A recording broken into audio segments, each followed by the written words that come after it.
السلام عليكم ورحمة الله تعالى وبركاته. الحمد لله رب العالمين، والصلاة والسلام على أشرف المرسلين وعلى آله وأصحابه الفائزين برضا الله. أما بعد، رب زدنا علما وحلما وفهما وعقلا وأدبا كاملا. رب تمم بالخير والسعادة. اللهم وجهنا إلى الخير، وجه الخير إلينا يا أرحم الراحمين.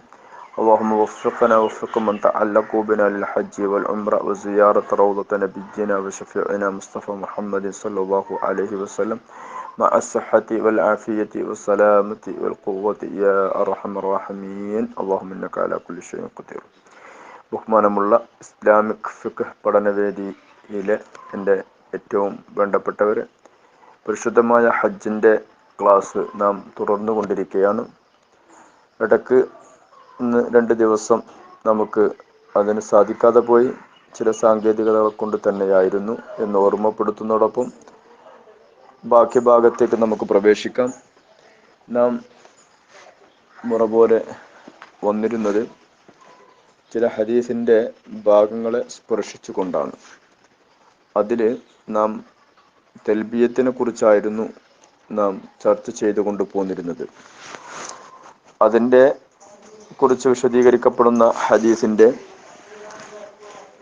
ഭാഗങ്ങളിൽ നമുക്ക് കാണാം, നാം തൽബിയത്ത് ചൊല്ലുന്ന സമയത്ത് ആ തൽബിയത്ത് കേട്ടുകൊണ്ട് നമ്മുടെ ഇടഭാഗത്തും വലഭാഗത്തും ഒക്കെ ഉള്ള എല്ലാ വസ്തുക്കളും, അത് കല്ലാണെങ്കിലും മരമാണെങ്കിലും മൺതിട്ടകളാണെങ്കിലും ഒക്കെയും അതിന് ജവാബ് നൽകിക്കൊണ്ടിരിക്കുകയാണ്, അവർ തൽബിയത്ത് ചൊല്ലിക്കൊണ്ടിരിക്കുകയാണ് എന്ന് നമുക്ക് കാണാം. അൻ സഹ്ൽ ഇബ്നു സഅദ് റളിയല്ലാഹു തആല അൻഹു, മഹാനായ സഹ്ൽ ഇബ്നു സഅദ് റളിയല്ലാഹു തആല അൻഹുവിനെ തൊട്ട് റിപ്പോർട്ട് ചെയ്യുന്ന ഒരു ഹദീസ് നമുക്ക് കാണാം.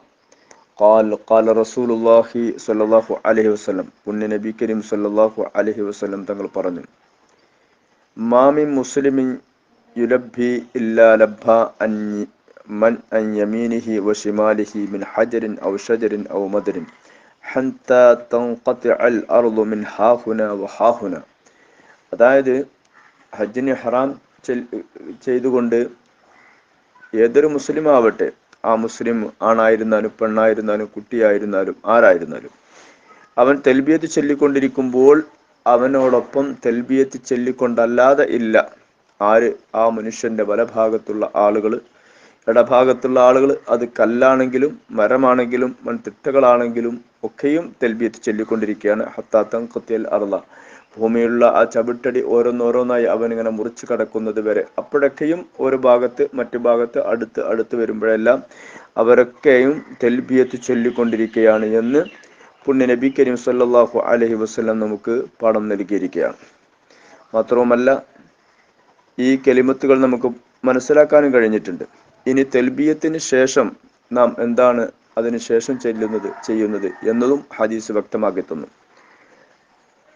وعن عمارة بن خزيم بن ثابت رضي الله تعالى عنه عن أبيه عن النبي صلى الله عليه وسلم, പുണ്യ നബി കരീം സല്ലല്ലാഹു അലൈഹി വസല്ലം തങ്ങളെ തൊട്ട് സാബിത്ത് ബിൻ ഖുസൈമ എന്നവർ, ഉമാറ എന്നവർ തൊട്ട് റിപ്പോർട്ട് ചെയ്യപ്പെടുന്ന ഹദീസിന്റെ ഭാഗം ഇങ്ങനെയാണ്. അന്നഹു കാന ഇദാ ഫറഗ മിൻ തൽബിയതിഹി, ആ തൽബിയത്തിൽ നിന്ന് ഹജ്ജിന്റെ ഹറാം ചെയ്തതിനു ശേഷം ലബ്ബൈക അല്ലാഹുമ്മ ലബ്ബൈക ലബ്ബൈക ലാ ശരീക ലക ലബ്ബൈക ഇന്നൽ ഹംദ വന്നിഅമ ലക വൽ മുൽക്ക് ലാ ശരീക ലക എന്ന ആ തൽബിയത്തിൽ നിന്ന് വിരമിച്ചതിനു ശേഷം സഅലല്ലാഹ റിദ്വാനഹു, അല്ലാഹുവിന്റെ തൃപ്തിയെയാണ് ചോദിക്കുന്നത്, വൽ ജന്നത, സ്വർഗ്ഗത്തെയാണ്,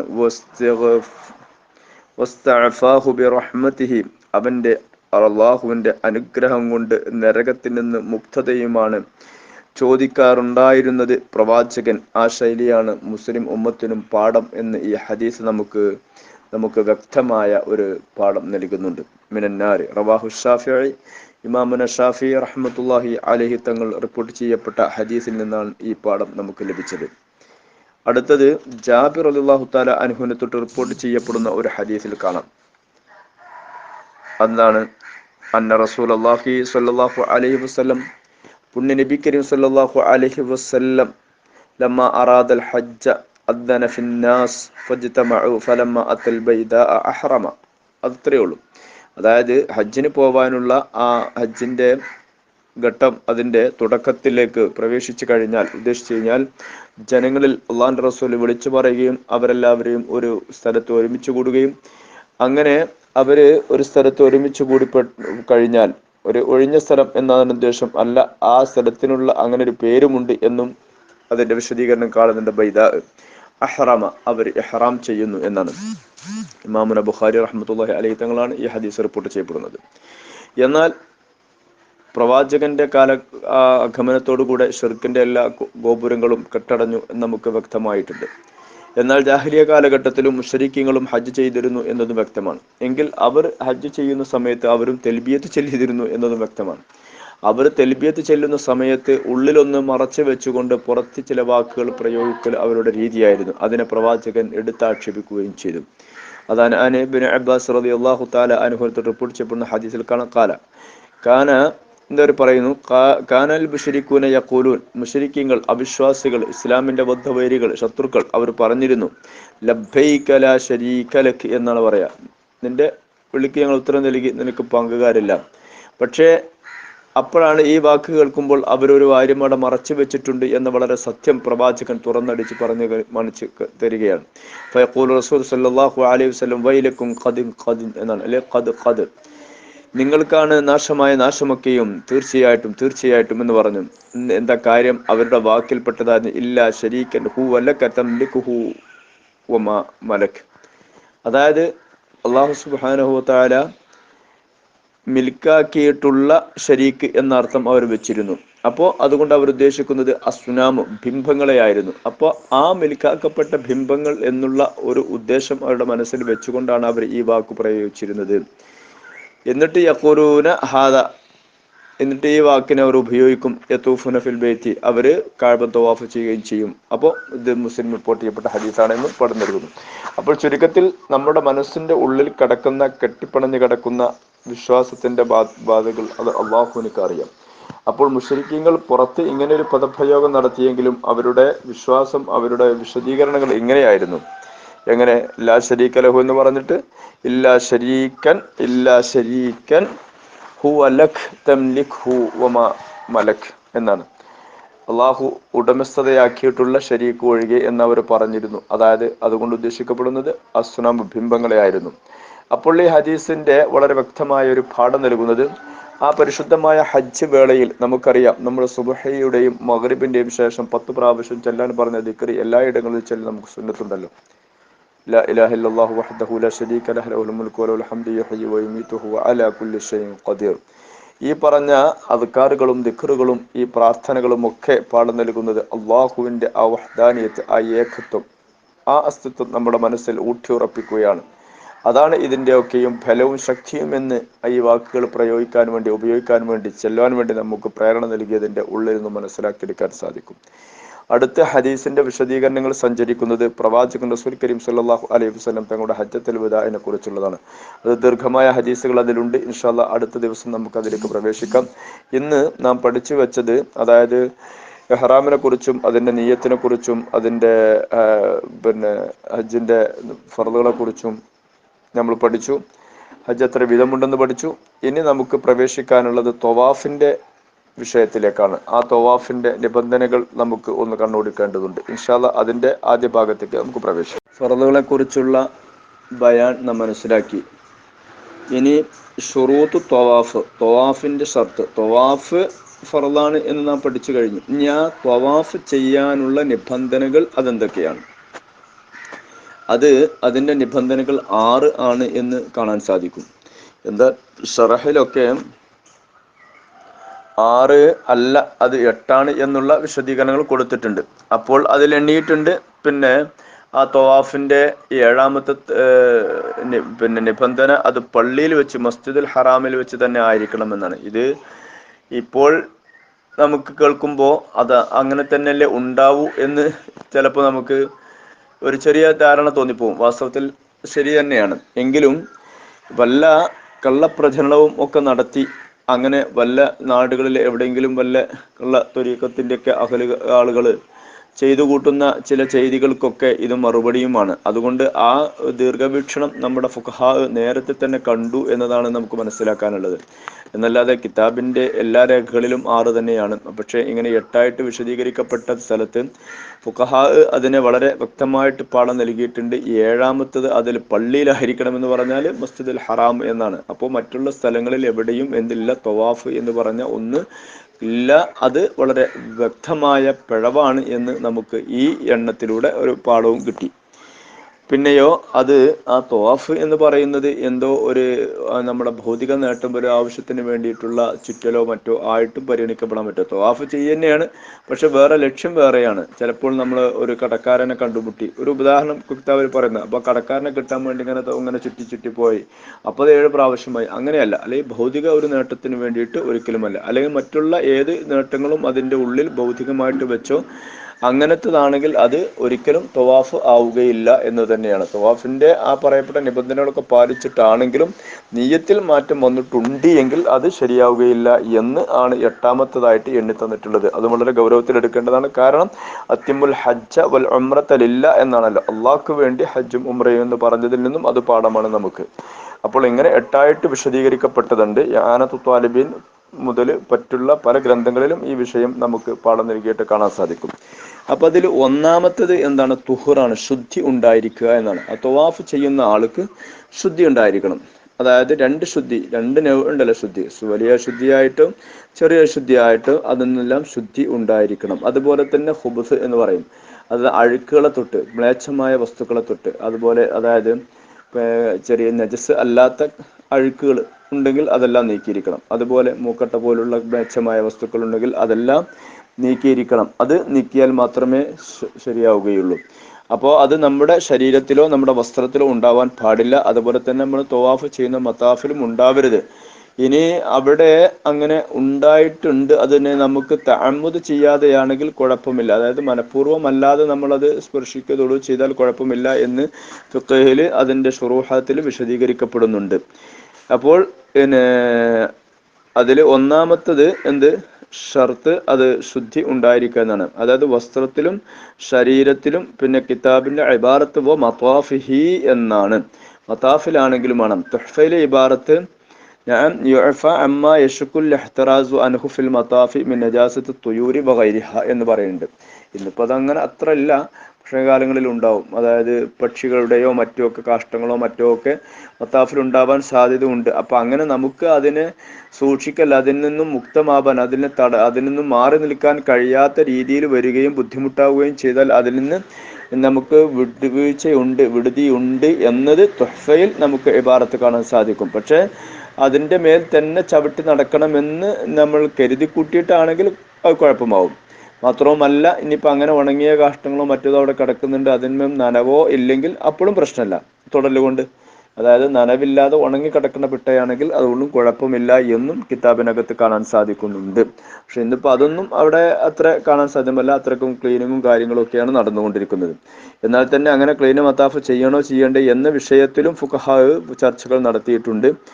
അതിൽ പിന്നെ ഇബ്നു അബ്ദുസ്സലാം എന്ന് പറഞ്ഞവർ പിന്നെ ഇവിടെ അഭിപ്രായം വന്നത് മത്താഫ് കഴുകുക എന്നുള്ളത് ബിദ്അയിൽപ്പെട്ടതാണ് എന്ന് അവർക്കൊരു അഭിപ്രായവും വന്നിട്ടുണ്ട്.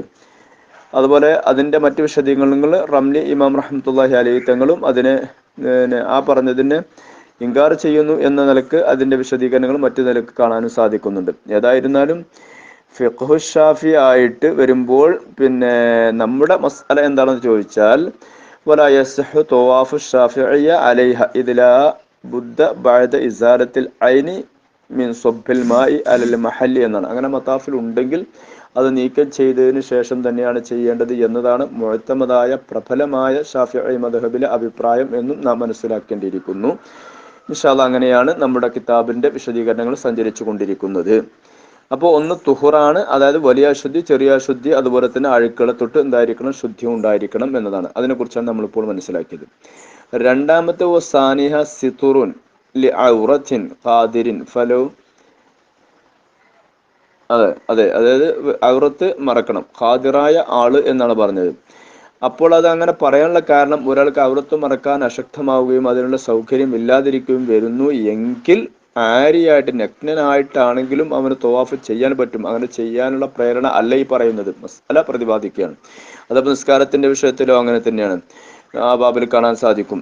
കമാൽ അതിന്റെ ആ ഇബാറത്ത് അവിടെ അങ്ങനെ ഒരു വിടുതി നമുക്ക് തന്നിട്ടുണ്ട് എന്ന ഇബാറത്ത് വീണ്ടും ഇവിടെ ഉദ്ധരിക്കുകയാണ്.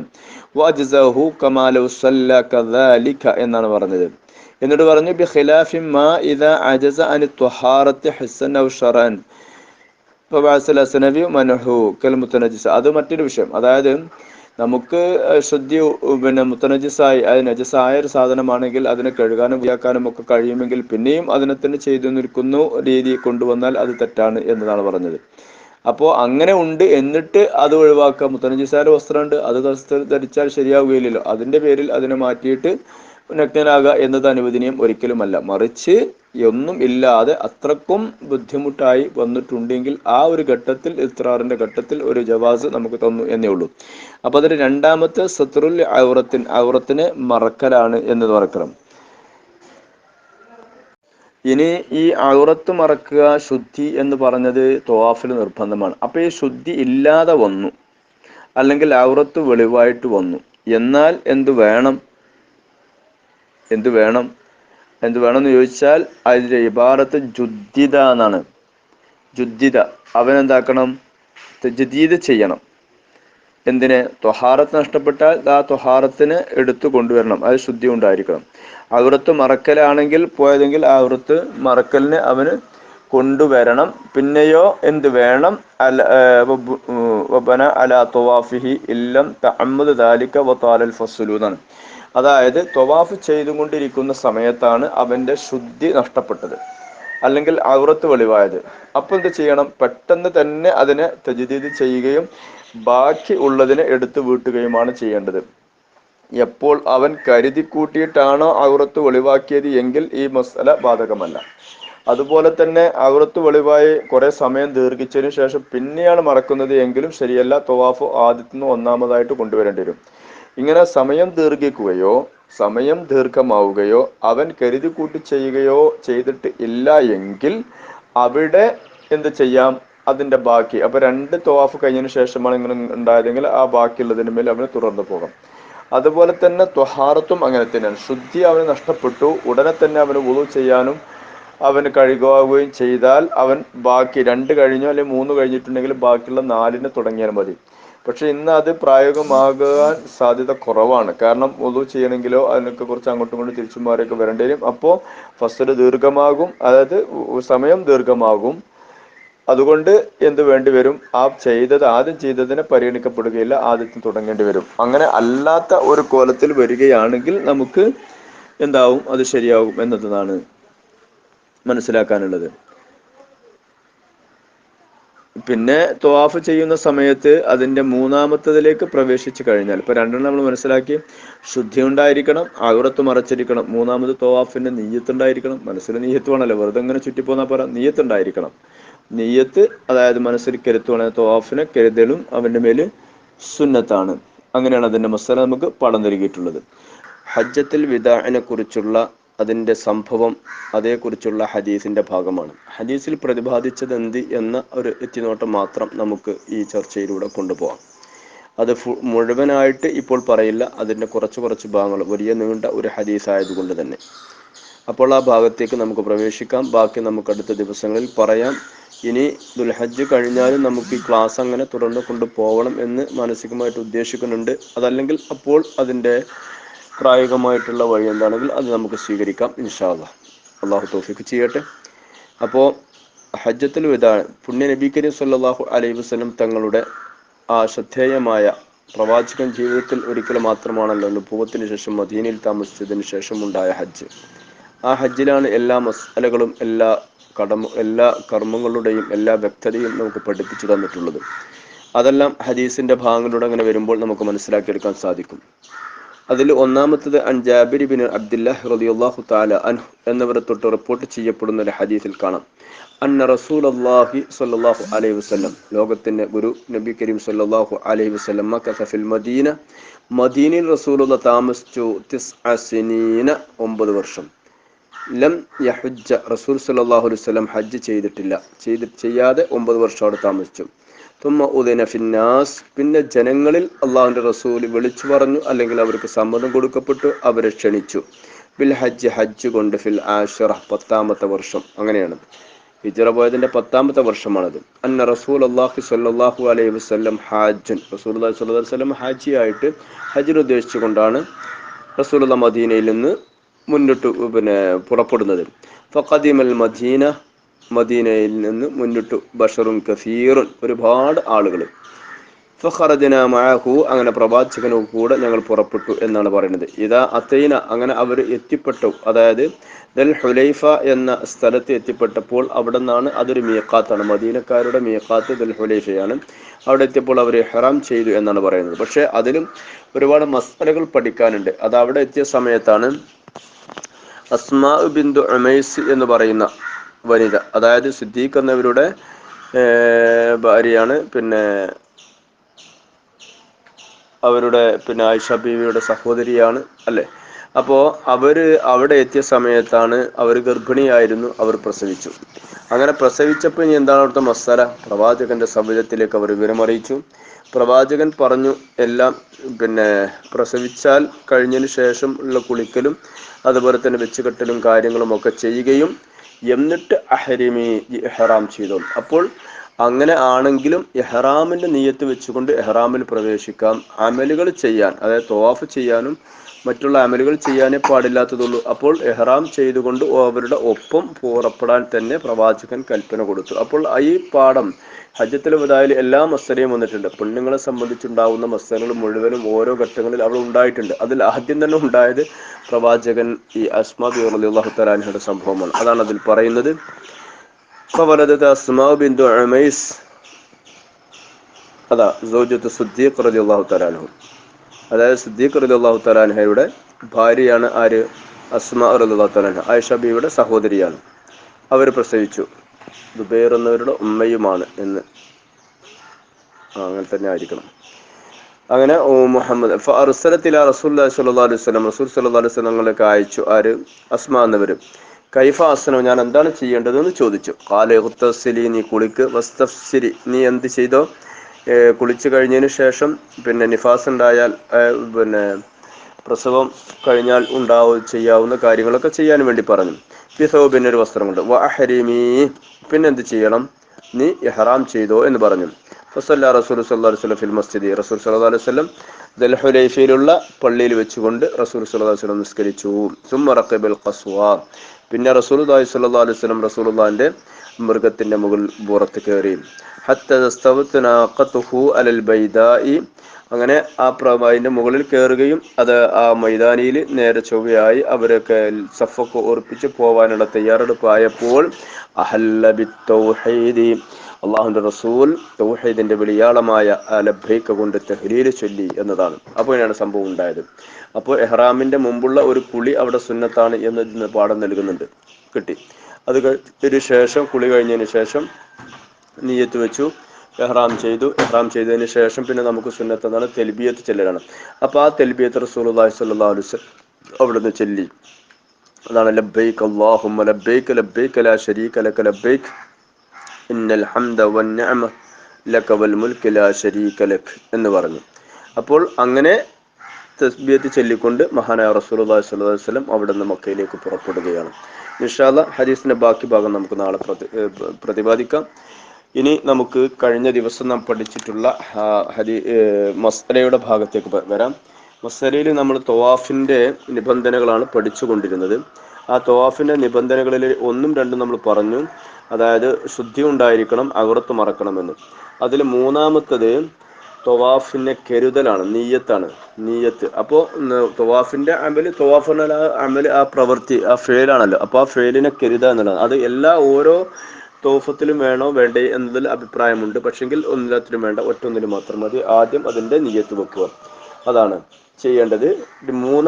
മൂന്നാമത്തെ തവാഫിനെ കരുതലാണ്. കരുതൽ എന്ന് പറയുമ്പോൾ അത് മനസ്സിലുള്ളതാണ്. അപ്പോൾ ആ നിയ്യത്തില്ലെങ്കിൽ എന്താവില്ല, അമല് സഹീഹാവുകയില്ല. അപ്പോൾ തവാഫ് ചെയ്യുന്നു എന്ന് കരുതുകയും അതിലേക്ക് പ്രവേശിക്കുകയും ചെയ്യുക. അതിൽ പിന്നെ നാലാമത്തത് ഹജറുൽ അസ്വദ് കൊണ്ട് തുടങ്ങുക എന്നാണ്. ഹജറുൽ അസ്വദ് കൊണ്ടാണ് നമ്മുടെ തവാഫ് തുടങ്ങുന്നത്. അതിന്റെ യഥാർത്ഥ രീതി എങ്ങനെയെന്ന് വെച്ച് കഴിഞ്ഞാൽ റുക്കുനുൽ യമാനിലേക്ക് ലേശം കൊണ്ട് മാറി നിൽക്കുക. ഹജറുൽ അസ്വദിന്റെ ഇപ്പുറത്തുള്ള മൂലയാണല്ലോ അത്. അപ്പോൾ ഹജറുൽ അസ്വദിന്റെ ആ നേരെ ലെവലിലേക്ക് ആ പച്ച ലൈറ്റിട്ടിട്ട് നമുക്ക് അവിടെ അങ്ങനെ കാണാൻ സാധിക്കും. അതാണല്ലോ. അപ്പോൾ പോയാൽ അല്ലെങ്കിൽ അടുത്തേക്ക് എത്താനൊന്നും ഇപ്പോൾ പോയാൽ സാധിക്കുകയില്ല. അതും കൂടി മനസ്സിലാക്കണം. അപ്പോൾ അതിന്റെ നേരെ നേരെ നേരെ എത്തുന്നതിന് മുമ്പായിട്ട് നമ്മുടെ ശരീരം മുഴുവനും ഹജറുൽ അസ്വദ് കഅബയിലേക്ക് നേരിട്ട് നിർത്തുക. നേരിട്ട് നിന്നിട്ട് നമ്മളിങ്ങനെ വലഭാഗത്തേക്ക് ഇങ്ങനെ ഒന്നിങ്ങനെ ഒന്നിങ്ങനെ പതിയെ ഇങ്ങനെ നീങ്ങുക. മഷാന്ന പറഞ്ഞ കിതാബില് അങ്ങനെ അവിടേക്ക് ഇങ്ങനെ നീങ്ങിയിട്ട് ഹജറുൽ അസ്വദിന്റെ അവിടേക്ക് എത്തുന്നതോട് കൂടെ ഒറ്റ തെറ്റല്. എങ്ങനെ തെറ്റണം? ഇടഭാഗം കഅബയിലേക്ക് ആക്കിയിട്ടുള്ള ഒരു തെറ്റില് തെറ്റണം. അല്ലാതെ അവിടേക്ക് എത്തിയിട്ട് അവിടെ തന്നെ ചെന്നുകൊണ്ട് ശരിയാക്കാൻ ക്ലിയർ ആവുകയില്ല. അപ്പോൾ ചെയ്യേണ്ടത് ഹജറുൽ അസ്വദ് എന്ന മൂലയുടെ കുറച്ച് ബാക്കിലേക്ക് ഇങ്ങോട്ട് നീങ്ങിയിട്ട് നേരെ നിൽക്കുക. നേരെ നിൽക്കുക എന്ന് പറഞ്ഞാൽ നമ്മുടെ നെഞ്ചും ശരീരവും നേരെ കഅബയിലേക്ക് നേരിടിച്ചുകൊണ്ട് നിന്നിട്ട് പതിയെ ഇങ്ങനെ 1-2 അടി ഇങ്ങനെ അതേ ലെവലിൽ ഇങ്ങനെ വെച്ചിട്ട് ഹജറുൽ അസ്വദിൽ എത്തുന്നതോട് കൂടെ ഒറ്റ തെറ്റിൽ കയറ്റണം. ഇത് ചിലപ്പോൾ നമ്മൾ ഇപ്പോഴൊക്കെ പോയി കഴിഞ്ഞാൽ അവിടുത്തെ തിരക്ക് കാരണം കൊണ്ട് നമുക്ക് ഈ പറഞ്ഞ പോലെ ചെയ്യാൻ കഴിയില്ല. അപ്പോൾ നമ്മുടെ തവാഫ് ചിലപ്പോൾ ശരിയാവില്ല. അതിന് ചെന്ന പാട് ആ ലൈനിൽ നിന്നുകൊണ്ട് ഒരൊറ്റ പോക്കങ്ങോട്ട് പോവുക. അങ്ങനെ ഒരു പോക്കലോ 1-ലോ 2-ലോ ആയിരിക്കും ചിലപ്പോൾ നമുക്ക് ഇങ്ങനെ ക്ലിയർ ആയിട്ട് ചെയ്യാൻ കഴിയുന്നെങ്കിൽ ആ സമയത്ത് അങ്ങനെ ചെയ്തുകൊണ്ട് നമ്മുടെ ഒന്നാമത്തെ തവാഫിന്റെ സ്റ്റാർട്ടിങ് ഉണ്ടാക്കുക. അങ്ങനെ ചെയ്യാൻ പറ്റുള്ളൂ. അപ്പോൾ പിന്നെ അത് ഒന്ന്. രണ്ടാമത് അവിടെ ഹജറുൽ അസ്വദിന്റെ ആ മുഹാദിയിലേക്ക് എത്തുമ്പോൾ ഇടഭാഗത്തെ കഅബയിലേക്ക് ആക്കുകയും പിന്നെ കൈ വെച്ചുകൊണ്ട് അല്ലെങ്കിൽ പിന്നെ മുഖം വെച്ചുകൊണ്ട് നമുക്ക് അവിടെ ഹജറുൽ അസ്വദിനെ ചുംബിക്കൽ സുന്നത്തുണ്ട്. അതിനൊന്നും കഴിയില്ല. അല്ലെങ്കിൽ കൈ വെച്ചുകൊണ്ട് കയ്യിനെ ചുംബിക്കുക, അതിനും ഇന്ന് കഴിയില്ല. അപ്പോൾ ആ ദൂരയിൽ നിന്നുകൊണ്ട് ഹജറുൽ അസ്വദിന്റെ ഭാഗത്തേക്ക് കൈ ഇങ്ങനെ ഇവിടുത്തെ കൈ ഇങ്ങനെ ചൂണ്ടിയിട്ട് ആ കയ്യിനെ ചുംബിക്കുക. ലാ ഇലാഹ ഇല്ലല്ലാഹു വഹ്ദഹു ലാ ശരീക ലഹു ലഹുൽ മുൽക്കു വലഹുൽ ഹംദു യുഹ്യി വയുമീതു വഹുവ അലാ കുല്ലി ഷൈഇൻ ഖദീർ. അതും അതിന്റെ പ്രത്യേകമായ പ്രാർത്ഥനകളും നമുക്ക് ചൊല്ലിയിട്ടായിരിക്കണം ആ തവാഫ് ഇങ്ങനെ നടന്നുകൊണ്ടിരിക്കേണ്ടത്. വളരെ വ്യക്തമായി മനസ്സിലാക്കണം. തവാഫിൽ ഒരുപാട് കാര്യങ്ങൾ ശ്രദ്ധിക്കാനുണ്ട്. അങ്ങനെ ഇടഭാഗത്തേക്ക് ആക്കിയിട്ട് നമ്മളിങ്ങനെ തവാഫ് ഇങ്ങനെ ചുറ്റിക്കൊണ്ടിരിക്കുമ്പോൾ ദുആ ചെയ്യുന്നുണ്ടാവും. അതുപോലെ നമ്മൾ ബാക്കിൽ ആളുണ്ടാവും. ചിലപ്പോൾ കൂടുതൽ നമ്മൾ ചിലപ്പോൾ ഭാര്യയോ ഉമ്മയോ ഒക്കെ ഉണ്ടാവും. അപ്പോൾ അവരൊക്കെ നമ്മുടെ ബാക്കിലേക്ക് പിടിക്കുകയോ വലിക്കുകയോ ഒക്കെ ചെയ്യുന്നുണ്ടെങ്കിൽ അതിന് വേണ്ടിയിട്ട് ബാക്കിലേക്ക് തിരിഞ്ഞു നോക്കുകയോ മറിഞ്ഞു നോക്കുകയോ മേപ്പോട്ട് നോക്കുകയോ ഒന്നും ചെയ്യാൻ പാടില്ല. ദുആയുടെ സമയത്താണെങ്കിലും നമ്മൾക്ക് അങ്ങോട്ടും ഇങ്ങോട്ടും തിരിയാനും അറിയാനും ഒന്നും പാടില്ല. നേരെ ഇടഭാഗത്തേക്ക് ആകട്ടിട്ട് ഒരേ പൊസിഷനിൽ മാത്രമാണ് പോവേണ്ടത് എന്ന് മനസ്സിലാക്കേണ്ടിയിരിക്കുന്നു. പിന്നെ ആ തവാഫിലൊക്കെയും ഓരോ സ്ഥലത്തെത്തുമ്പോഴും റുക്കുൽ യമാനിലും കഅബയുടെ വാതിൽ അവിടെ എത്തുമ്പോഴും ഒക്കെ നമുക്ക് പ്രത്യേകമായ പ്രാർത്ഥനകളുണ്ട്. അതുപോലെ മീസാബിന്റെ തോട്ടിലെത്തുമ്പോൾ പ്രാർത്ഥനയുണ്ട്. അപ്പോൾ ആ പ്രാർത്ഥനകളെല്ലാം നിർവഹിച്ചുകൊണ്ട് പോവുക. അതോടൊപ്പം തന്നെ ആ തവാഫുകൾ ചെയ്യുമ്പോൾ ചിലപ്പോൾ നമുക്ക് അടുത്ത് കിട്ടാൻ സാധ്യതയുണ്ട്. അങ്ങനെ കിട്ടുമ്പോൾ ആ തവാഫ് ഇങ്ങനെ ചെയ്തുകൊണ്ട് വരുന്ന സമയത്ത് ഹജറുൽ അസ്വദ് കഴിഞ്ഞ് നമ്മുടെ ഹിജർ ഇസ്മായിലിന്റെ അവിടെ ചെറിയൊരു കട്ടിങ് ഉണ്ട്. ആ കഅബയുടെ ഉള്ളിൽപ്പെട്ട സ്ഥലമാണ്. ചിലപ്പോൾ ആ എളുപ്പത്തിന് വേണ്ടിയിട്ട് അതിന്റെ ഉള്ളിലൂടെ അങ്ങ് ചാടി ഇങ്ങോട്ട് തവാഫ് ചെയ്താൽ തവാഫ് ബാത്തിലാവും. നമ്മുടെ ഹജ്ജും സഹിയാവുകയില്ല. അതിന്റെ ഉള്ളിലൂടെ ചാടാൻ പാടില്ല. അതിനിപ്പോൾ സൗകര്യം കിട്ടൂല, നമ്മളൊരുപാട് ദൂരെ ആയിരിക്കും. പക്ഷെ വല്ലപ്പോഴും അങ്ങനെ കിട്ടി എന്ന് വെച്ചാൽ മസ്അല മനസ്സിലാക്കണമല്ലോ. അതിന്റെ ഉള്ളിലൂടെ പോകരുത്. ആ ഹിജർ ഇസ്മായിലിനെ തൊടാനും പാടില്ല. തൊടാതെ അതിന്റെ വിട്ടാണ് പോരേണ്ടത് എന്ന് മനസ്സിലാക്കണം. അതേ സമയത്ത് ഇബ്രാഹിം മഖാമിന്റെ ഉള്ളിലൂടെ വരാം, അതിന് കുഴപ്പമില്ല. ഇബ്രാഹിം മഖാമിന്റെ ബാക്കിൽ തന്നെ പോരണമെന്ന് നിയമവുമില്ല. നാം ചെയ്യേണ്ടത് എവിടെയാണ്? ഈ ഹിജർ ഇസ്മായിലിന്റെ അതിന്റെ ഉള്ളിൽ ആവാൻ പാടില്ല. അതിന്റെ ഉള്ളിലൂടെ ഇങ്ങോട്ട് ചാടിയിട്ട് ഇങ്ങനെ പുറത്തേക്ക് വരുന്ന സമയത്ത് സഹിയാവില്ല.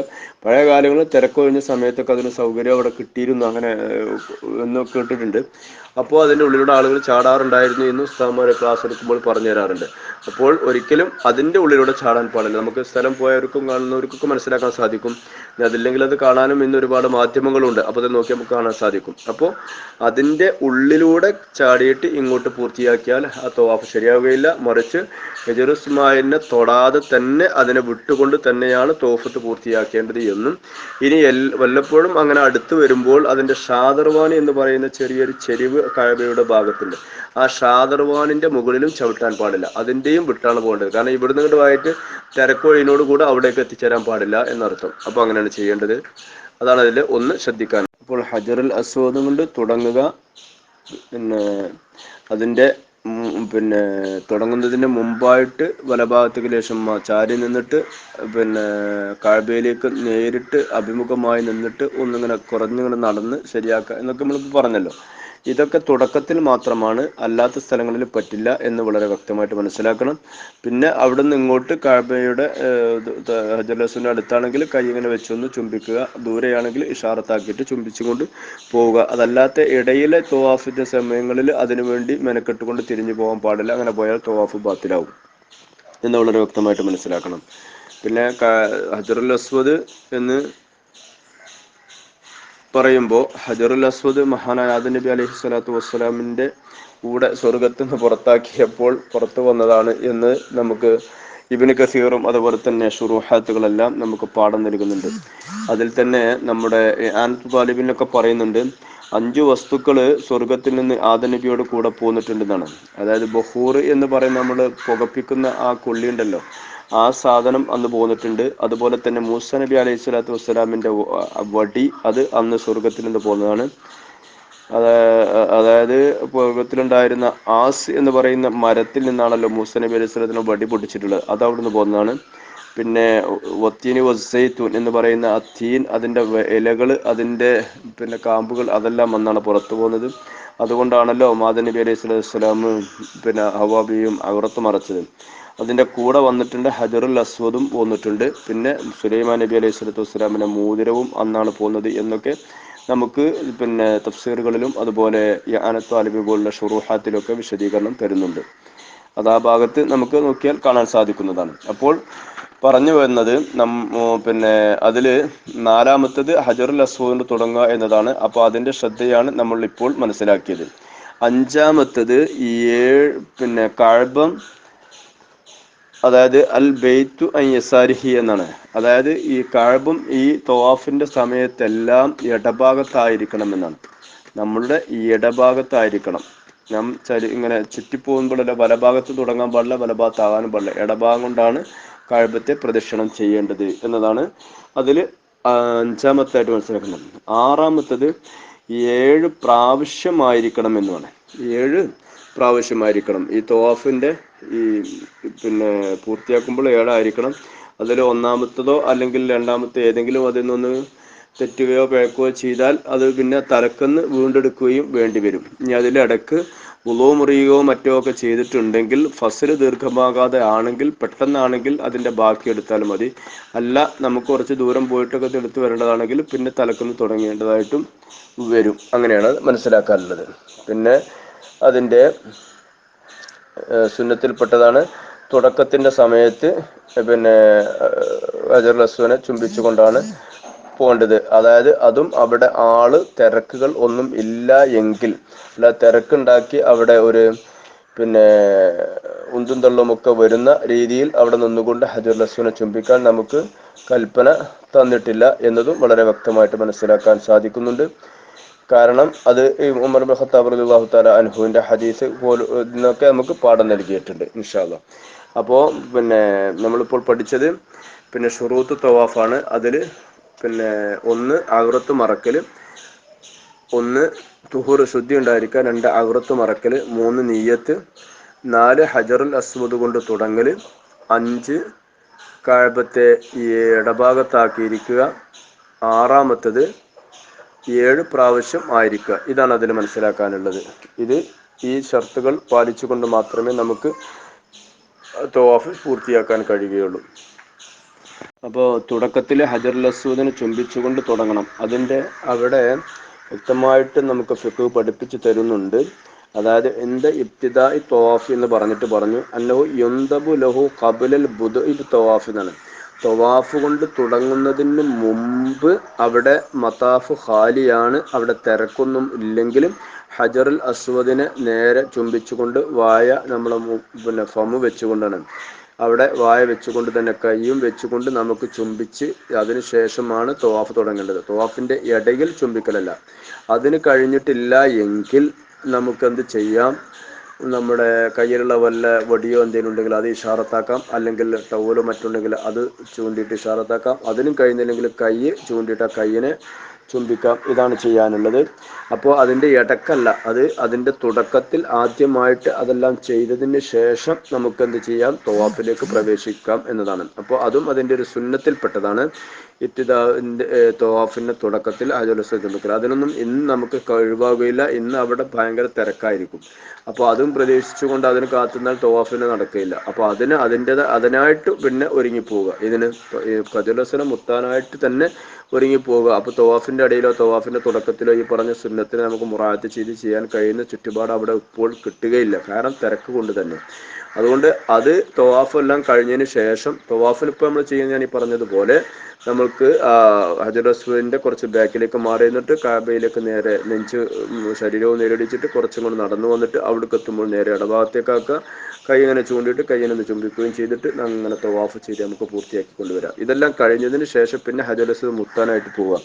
മാത്രമല്ല അവിടെ തിരക്കുണ്ടാക്കരുത് എന്ന് പറയുക മാത്രമല്ല, പ്രവാചകൻ റസൂൽ കരീം സ്വല്ലല്ലാഹു അലൈഹി വസല്ലം തങ്ങൾ തന്നെ പറഞ്ഞ വാക്ക് ഈ ഉമർ ബിൻ ഖത്താബ് റളിയല്ലാഹു തആല അൻഹുവിനോട് പറഞ്ഞത് ഇങ്ങനെയാണ്: യാ ഉമർ ഇന്നക റജുലുൻ ഖവിയ്യുൻ, ഉമറെ നീ ഒരു ശക്തിയുള്ള മനുഷ്യനാണ്. ലാ തുസാഹിം അൽ ഹജർ, ഹജറിന്റെ മീനിൽ നീ തിരക്കുണ്ടാക്കണ്ട.